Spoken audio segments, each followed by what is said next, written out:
Hello dear students, नमस्कार सभी को। उत्थान अकेडमी सतना में आपका हार्दिक स्वागत है। यहाँ पर टीचर आपको दिल और दिमाग दोनों से पढ़ाते हैं। तो हम लोग नेमिंग रिएक्शंस पढ़ रहे हैं। उसी क्रम में आज आगे की रिएक्शन पढ़ने वाले हैं हम लोग स्वार्ट्स अपक्रिया। तो हम देखते हैं स्वार्ट्स अपक्रिया क्या होती है। जब किसी एल्किल हैलाइड को हमने क्या ले लिया बेटा, RX। ये क्या है, एक एल्किल हैलाइड। जब हम किसी एल्किल हैलाइड को, ध्यान देना, लेकिन जो एल्किल हैलाइड है, ध्यान दीजिएगा, ये बेटा जो यक्स है ये Cl भी हो सकता है, Br भी हो सकता है, I भी हो सकता है, लेकिन फ्लोरीन नहीं होगा क्योंकि हम इससे फ्लोरीन ही बनाएंगे।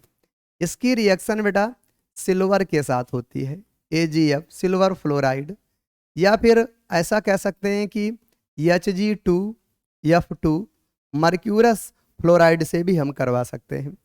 तो जब इनकी रिएक्शन करवाते हैं तो हमारा क्या बनता है, R बन जाएगा और F, साथ ही साथ अपना क्या निकल जाएगा, AgX निकल जाएगा। ये क्या है, ये फ्लोरो एल्केन है या एल्किल फ्लोराइड है। क्या अपना बन रहा है, एल्किल फ्लोराइड है, एल्किल फ्लोराइड है। तो ध्यान दीजिएगा बेटा, बहुत अच्छे ढंग से हम लोग क्या करते हैं, कोई भी एल्किल हैलाइड है, एल्किल हैलाइड की रिएक्शन बेटा हम लोग सिल्वर फ्लोराइड या मर्क्यूरस फ्लोराइड से कराते हैं। तो हमारा बेटा फ्लोरो एल्केन बनता है या एल्किल फ्लोराइड बनता है। इस अपक्रिया में हमने क्या देखा है कि हैलोजन का प्रतिस्थापन फ्लोराइड के द्वारा होता है। हैलोजन का प्रतिस्थापन फ्लोराइड के द्वारा होता है, इसलिए इस अपक्रिया को हम लोग स्वार्ट्स अपक्रिया कहते हैं। ध्यान दीजिएगा, फ्लोरो एल्केन या एल्किल फ्लोराइड बनाने के लिए बहुत इंपॉर्टेंट रिएक्शन है, क्योंकि कभी भी हम लोग डायरेक्ट एल्किल फ्लोराइड या फ्लोरो एल्केन नहीं बना सकते हैं। उसके लिए हमें हेल्प लेनी पड़ती है स्वार्ट्स अपक्रिया की।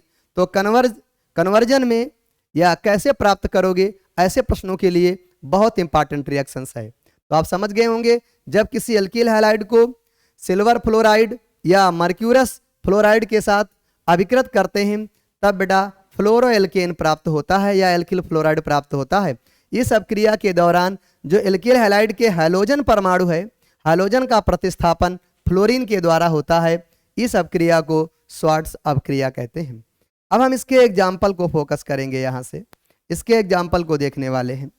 हमने क्या किया, जो हमारा RX है यहाँ पर हमने क्या ले लिया, CH3, और यहाँ क्या ले लिया हमने Cl।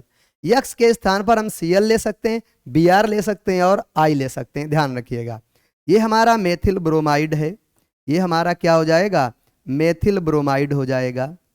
और ये जो मेथिल ब्रोमाइड है ये बेटा रिएक्शन करेगा AgF के साथ, सिल्वर फ्लोराइड के साथ, और अपना क्या बना देगा, CH3F बना देता है, प्लस क्या निकल जाएगा, ये आपका निकल जाता है AgCl। और ऊपर भी देखेंगे तो अपना क्या निकलता है, थोड़ा ध्यान देंगे। यहाँ पर जो बेटा बनता है उसको पहले फोकस कर लीजिए। यहाँ पर बेटा Ag बनेगा, Ag, और ये क्या निकलेगा, X। निकलने का प्रोसेस वही है जो स्टाइलिश प्रोसेस होता है, X लो, Ag लो और क्या करो, निकल लो। यहाँ पर भी Cl लो, Ag लो और निकल लो। बस कुछ नहीं करना है, अपने को Cl रिमूव कर देना है और उसके स्थान पर क्या लगा देना है, F। इसका जो नेम होता है वो क्या हो जाता है, देखिएगा बेटा, मेथिल फ्लोराइड। क्या हो जाता है आपका, मेथिल फ्लोराइड। ये आपका हो जाएगा मेथिल फ्लोराइड। यहाँ पर आप ध्यान देंगे, ये मेथिल फ्लोराइड हो जाता है। तो आई होप ये रिएक्शन स्वार्ट्स अपक्रिया है, इससे हम एल्किल फ्लोराइड बना सकते हैं। और एल्किल फ्लोराइड बनाने के लिए बहुत इंपॉर्टेंट रिएक्शन है, क्योंकि डायरेक्ट फ्लोराइड बनाना बहुत ही कठिन कार्य होता है, इसलिए इसी रिएक्शन की हेल्प से बनाते हैं। तो आई होप ये रिएक्शन आपको समझ में आई होगी। तो आप इस चैनल को ज़्यादा से ज़्यादा लाइक करिए, शेयर करिए और सब्सक्राइब करिए। Thank you, have a nice day.